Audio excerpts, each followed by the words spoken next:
Boa noite, graças a Deus, irmãos. Amém, amém. Nosso Senhor seja sempre louvado, sempre engrandecido. Amados, nós, nesse mês de maio, temos nos debruçado sobre temas que têm falado sobre famílias, tá? E hoje não será diferente. Eu gostaria de pensar com os irmãos que até mesmo as grandes tempestades, elas têm sinais pequenos. Sabe, você vê a nuvem se levantando lá no horizonte distante. Se você estiver perto de casa, em casa dá tempo de ir lá, tirar as roupas do varal, se preparar para a chegada daquela tempestade. Até mesmo os chamados acidentes da vida, as pessoas assumem os riscos, sabe? Não é apenas o final, mas é a partir do começo que a gente precisa trabalhar. É saber, por exemplo, que eu não posso me sentar numa mesa de casa com amigos ou de um bar, quer que seja, ingerir bebida alcoólica e entrar num carro para dirigir, porque eu vou assumir um risco muito grande de cometer um atropelamento, uma infração de trânsito, um acidente. Sabe, emocionalmente falando, a gente também tem muitos sinais que nos ajudam a já cuidar do início para que o pior não chegue. No casamento, se a gente for parar para pensar, a traição não é só consumida lá no final. Não. Começa com a troca de olhares, talvez uma conversa com segunda intenção, uma troca de mensagens, e daí evolui para o que a gente sabe onde ele vai terminar. Nesse sentido, até mesmo uma doença, uma enfermidade. Quando a gente tem um diagnóstico, por exemplo, de uma doença, de um câncer, por exemplo, que é uma doença extremamente temida por todos nós, ela já não começa lá no final. Ela começa com uma célula, pequenininha no nosso corpo. Muitas vezes a gente não está nem dando atenção para ela. E essa célula tem uma modificação de DNA, começa a se reproduzir de forma acelerada, infectando as demais células, um tecido, uma área, um órgão, uma parte do nosso corpo. E aí muitas vezes quando percebemos, já está ali a doença espalhada. Então é nesse sentido que eu quero trabalhar com os irmãos algumas medidas de proteção que a gente encontra na palavra de Deus, para que a nossa família, para que nós, como membros da nossa família, possamos praticar e assim não permitir que as coisas ruins, sejam elas quais forem, possam adentrar a nossa casa, possam adentrar ao nosso lar. Então eu quero trabalhar uma mensagem diferente, porque a gente vai lendo parte por parte do texto e buscando ali cada uma dessas coisas, tá? Vamos abrir nossas Bíblias no livro de Filipenses, capítulo de número 4, e eu quero começar com os irmãos a partir do versículo de número 6. Carta de Paulo aos Filipenses, capítulo de número 4.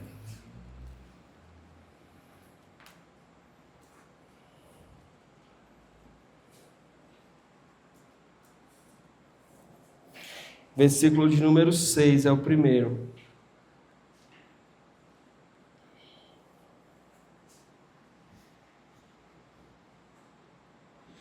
Filipenses 4:6 diz assim: não andem ansiosos por coisa alguma, mas em tudo, pela oração e súplicas e com ações de graças, apresentem os vossos pedidos a Deus. É interessantíssimo pensar como já no primeiro século, o apóstolo Paulo, escrevendo para essa comunidade, fala sobre ansiedade, algo que para nós é uma doença só do nosso tempo. É algo só do nosso mundo, só da correria, da tecnologia, da cobrança, das inúmeras tarefas, do ter 2, 3, 4 empregos, enfim, muitas responsabilidades. Mas aqui a gente já vê o apóstolo Paulo escrevendo a essa comunidade de fé, a estes irmãos, dizendo: olha, não andem ansiosos. Nós vemos o evangelista Mateus registrando no grande discurso de Jesus, no grande sermão de Jesus, o capítulo 6, muitas coisas sobre a ansiedade. Então a gente vê que o ser humano, na verdade, é o mesmo. Embora os tempos, os lugares, as épocas se modifiquem, o ser humano é o mesmo. E o que Paulo está nos dizendo aqui é: não permita que o seu coração, ou seja, as suas emoções, não permita que a sua mente, ou seja, a sua razão, seja tomada pela ansiedade, seja tomada pelo medo, seja tomada pela desconfiança. Porque estas coisas, irmãos, adoecem relações. A ansiedade, o medo e a desconfiança faz com que as nossas relações dentro de casa, ou seja, as nossas relações familiares, percam qualidade. Porque é muito difícil lidar com alguém que está vivendo uma vida ansiosa. É muito difícil lidar com alguém que está com constante medo. É muito difícil lidar com alguém desconfiada o tempo inteiro. Então a gente precisa compreender que estas coisas não devem penetrar os nossos corações, as nossas mentes, ao ponto de fazer com que a gente haja assim. Porque se assim não fizermos, nossas relações estarão comprometidas, adoecidas, e a gente não pode viver assim. Então a primeira medida que o apóstolo Paulo nos ensina, com base no versículo 6, é não andarmos ansiosos. Qual é o remédio então que ele ensina? Pela oração, pela súplica, com ações de graças, apresentem todos os vossos pedidos a Deus. Eu gosto de um pastor que ele diz assim: se você sabe se preocupar, você também sabe meditar. Porque o que é preocupação? É ficar o tempo inteiro pensando no problema. O que é meditação? É ficar o tempo inteiro pensando no Deus que pode resolver aquele problema. Amém? Amém. Essa é a diferença. Pensar em Deus, pensar na sua palavra, estar em oração com o Senhor. No versículo 7, ele diz assim: e a paz de Deus, que excede todo o entendimento, guardará o coração e a mente de vocês em Cristo Jesus. Então olha a diferença, olha o contraste. Inunde o seu coração com paz. Ou seja, deixe de ser alguém ansioso, deixe de ser alguém preocupado, desconfiado, e seja alguém que inunde o seu coração com paz. A paz que excede todo entendimento guardará o coração e a mente de vocês em Cristo Jesus. Como é bom conviver com alguém que vive em paz. E eu não estou falando alguém que, diante das situações que precisa agir, não age, não. Eu estou falando de alguém que não é alguém que perde o seu controle com tanta facilidade. Perde a sua linha de pensamento, de raciocínio, de ponderar, de observar, de fazer as coisas. A paz de Deus, ela gera estabilidade nas nossas vidas. Ela gera tranquilidade nos nossos corações e de sobra nos corações das pessoas que vivem ao nosso redor. Conviver com alguém que vive em paz e que é tranquilo, vai também tranquilizar você. Tranquilizar você. Tá? A decidir de forma segura, caminhar de forma tranquila, diante do inesperado, não perder as estribeiras, o controle das coisas. Porque isso por si só não resolve absolutamente nada, só piora a tomada de decisão. Então essa paz que é contra as circunstâncias, essa paz que é contra tudo aquilo que está ali diante dos nossos olhos, é a verdadeira paz que só pode vir de Jesus para os nossos corações. Essa paz que vence também a ansiedade inicial citada no versículo 6. Mas aí ele continua no versículo 8 dizendo assim, finalmente, irmãos, tudo o que for verdadeiro, tudo o que for nobre, tudo o que for correto, tudo o que for puro, tudo o que for amável, tudo o que for de boa fama, se houver algo de excelente ou digno de louvor, pensem nessas coisas. E aqui é uma lição extremamente poderosa. Muito obrigado. É para mim, né, irmão Daí? Muito obrigado, tá? Então, é extremamente poderosa, tá? Porque nós devemos, olha só, ocupar os nossos olhos, ocupar a nossa mente, ocupar o nosso coração só com coisas boas. Irmãos, deixa eu fazer uma pergunta para vocês. Aonde é que nós guardamos o lixo que nós produzimos? Paulo, para vocês aí. Onde é que nós guardamos o lixo que nós produzimos dentro de casa? Ele fica dentro de casa conosco ou ele fica do lado de fora da casa? Do lado de fora, aguardando o dia da coleta, porque nós somos educados, amém? Só colocamos na rua no dia que o carro passa. Aqui no centro, no caso, é todo dia, né, irmã Maria? Só não passa no domingo, de segunda a sábado à noite, tá? Então, o lixo que a gente produz, ele fica do lado de fora. E essa é uma lição preciosa. Eu estou falando do lixo físico, estou falando de sujeira, de coisa que fede, de coisa que a gente não quer conviver com ela junto. Mas, irmão, muitas vezes nós estamos trazendo lixo espiritual, lixo emocional, lixo sentimental, lixo de tudo quanto que é jeito para dentro da nossa cabeça e do nosso coração. Sabe, a gente passa às vezes uma tarde toda, uma noite toda, na frente de uma televisão que só está passando lixo. E a gente ali, consumindo aquele lixo. Trazendo aquele lixo para os nossos olhos. Trazendo aquele lixo para os nossos ouvidos. Trazendo aquele lixo para o nosso coração. Trazendo aquele lixo para a nossa mente. Não podemos ser assim. Por quê? Porque senão nós vamos ficar pessoas adoecidas. Sujas por dentro. E o que essas pessoas adoecidas e sujas por dentro vão poder te oferecer de bom? Nada. Absolutamente nada. Quando você perceber o seu linguajar já não é um linguajar de crente, a sua fé já não é uma fé de crente, a sua maneira de decidir as coisas já não é uma maneira de crente, e a sua vida já não vai ser mais uma vida de testemunho de alguém que vive de acordo com a palavra de Deus. Por quê? Porque vai ter pouco de palavra de Deus e muito de lixo pelo qual você se alimentou, pelo qual você guardou dentro do seu coração e não colocou para fora da sua vida.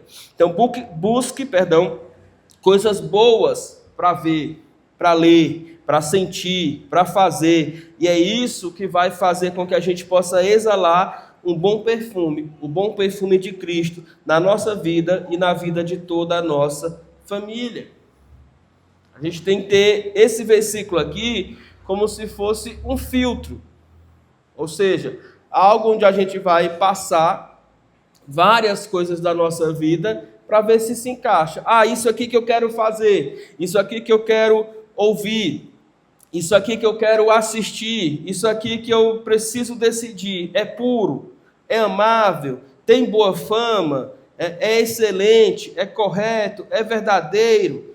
Se for, pronto, você pode continuar. Se não for, irmãos, é melhor deixar para lá, porque é lixo e não vai fazer bem ao seu coração, não vai fazer bem à sua mente, vai roubar a sua paz e te dar, em troca, ansiedade, tá? Em quarto lugar, a gente pode ver no versículo 9 aqui o seguinte, ponham em prática tudo o que vocês aprenderam, receberam, ouviram e viram em mim.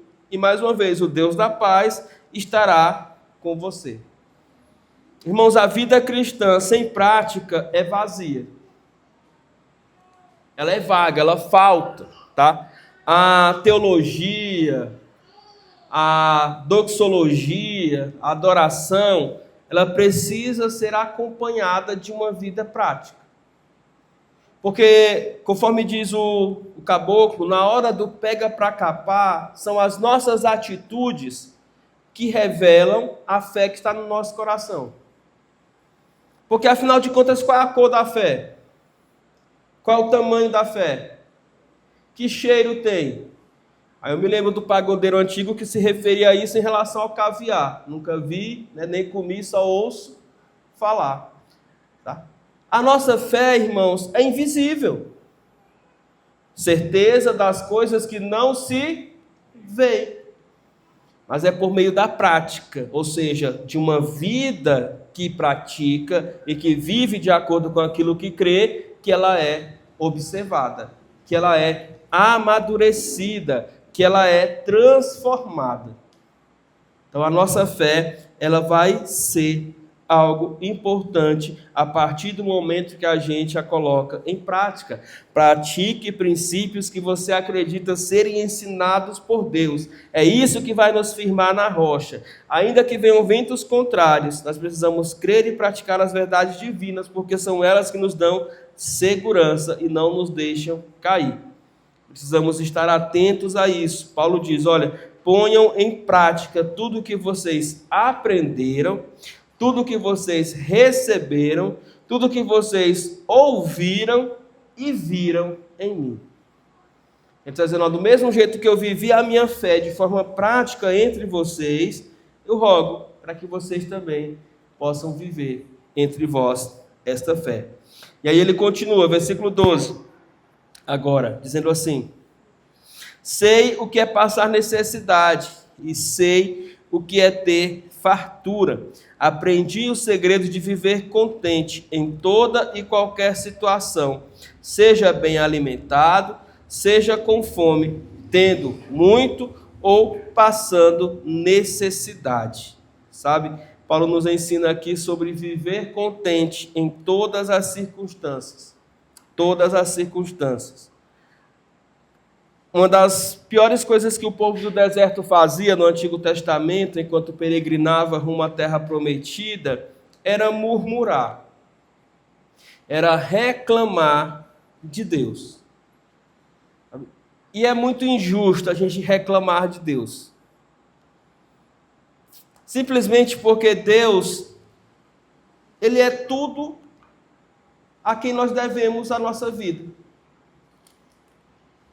Sabe, se não fosse Deus, nós nem estaríamos aqui. Se não fosse Deus, Ele não tinha nos criado um universo maravilhoso para que pudéssemos viver, desfrutar, dado as nossas famílias, os nossos filhos, nos dado condição de ter um emprego, saúde para trabalhar e tudo mais.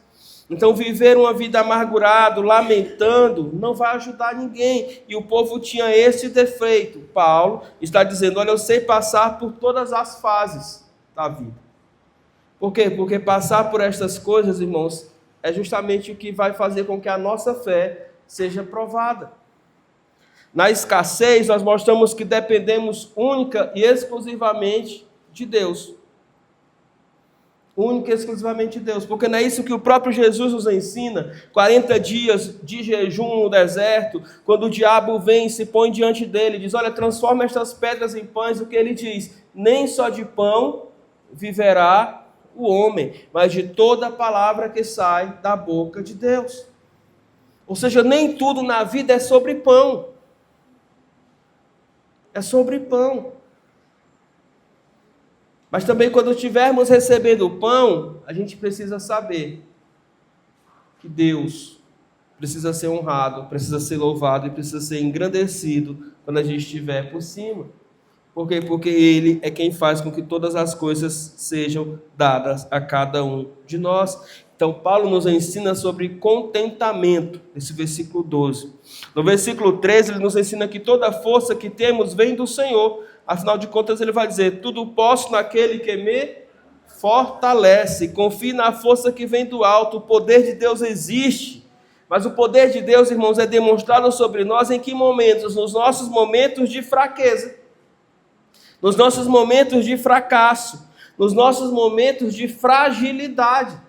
Esse mesmo apóstolo Paulo é quem, conversando com Deus em oração, vai pedir algumas vezes para que o Senhor remova dele algo que ele fazia sofrer. Ele vai denominar isso como um espinho na carne. E o Senhor, por último, vai dizer, olha, o meu poder se aperfeiçoa por meio da sua fraqueza. Então talvez eu seja redundante, mas eu quero explicar isso de uma maneira bem simples.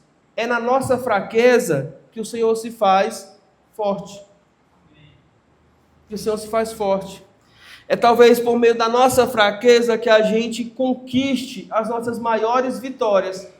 Nós lemos aqui no Salmo 33, não é por força, não é por número de cavalos, não é por capacidade própria, mas é justamente e humildemente reconhecendo-se como fraco diante dos homens, diante de Deus, que o Senhor nos dará a vitória. O nosso Senhor, irmãos, não venceu triunfando num cavalo branco, desfilando, derrotando Herodes, Pilatos, Anás, Caifás, não. Pelo contrário, ele andou com um pedaço de madeira sobre as costas e carregou até o Monte Gólgota, ou seja, o monte da crucificação, e lá ele foi morto. Mas foi justamente ali que ele conseguiu conquistar a vitória sobre a morte, com a sua ressurreição e o poder sobre todas as coisas no céu e na terra. Para que em Cristo nós sejamos mais do que vencedores. Então nós não precisamos cair nesse discurso por aí afora de que é apenas triunfando ou sendo forte, sendo valente que a gente vai conseguir. Não. Precisamos saber sim que é o Senhor que se faz forte e que se faz poderoso, e que tudo que podemos viver, tudo que podemos experimentar, tudo que podemos trazer e viver na nossa família é pelo poder do Senhor, confiando na força que vem do alto.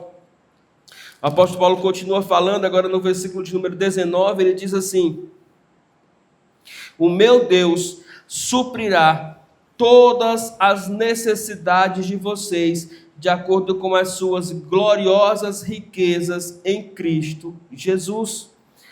Crê contra a correnteza. Crê quando as coisas estão dizendo não. Crê que o Senhor proverá tudo o que se faz necessário para mim, para você e para toda a nossa família. Que o Senhor suprirá todas as nossas necessidades. Irmãos, nós podemos não ter tudo o que nós desejamos, mas não nos faltará tudo o que a gente precisa, tudo o que a gente necessita. Essa é a promessa de Deus. O meu Deus suprirá todas as necessidades de vocês, de acordo com as gloriosas riquezas em Cristo Jesus. O nosso Deus jamais nos deixará necessitados, o nosso Deus jamais nos deixará desamparados, o nosso Deus jamais nos deixará abandonados. As provações vêm e vão, mantendo-nos fiéis, o Senhor mantém-se fiel, pois Ele não pode negar a sua lealdade, a sua fidelidade. E é por isso que Paulo termina esse trecho, antes das saudações finais dessa epístola, no versículo 20, dizendo: ao nosso Deus e Pai seja a glória para todos sempre. Amém. Sabe, a gente precisa entender que, independentemente do contexto familiar pelo qual a gente esteja passando, independentemente das crises que o mundo tenta impor sobre a nossa família, independentemente das coisas que possam chegar, das tempestades que enfrentamos, na criação dos filhos, na relação com o cônjuge, na dificuldade de lidar com a dor do pecado, meu e dos outros que nos afetam, nós nunca podemos deixar de adorar e de servir a Deus. Nunca podemos deixar de dar glórias ao nosso Deus e Pai, seja a glória para todos sempre. Todo momento nós precisamos dar glória a Deus. Precisamos amar a Deus, precisamos cuidar dos nossos familiares, cuidar da nossa família, mas, sobretudo, nunca se esquecer da nossa vida com Deus. Porque é buscando a Deus que Ele nos transformará, ao ponto das nossas famílias também serem transformadas. É compreendendo cada detalhe, cada ajuste que precisa ser feito. E quanto antes, melhor. Não vamos esperar, irmãos, virar metástase. Não vamos esperar crescer os problemas, não vamos esperar as coisas se resolverem sozinhas, porque elas não se resolverão. Precisamos tomar atitude no começo, dialogar no começo, buscar a Deus no começo, para que assim as coisas se ajustem o tempo inteiro, segundo a vontade de Deus. Amém? Vamos ficar de pé e vamos orar.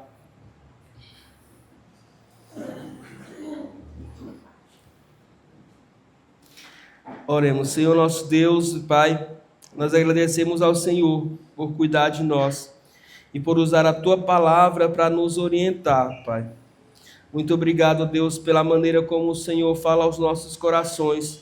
Obrigado por cada oração aqui feita, obrigado pelos louvores que foram cantados, pela Tua palavra que fora explanada.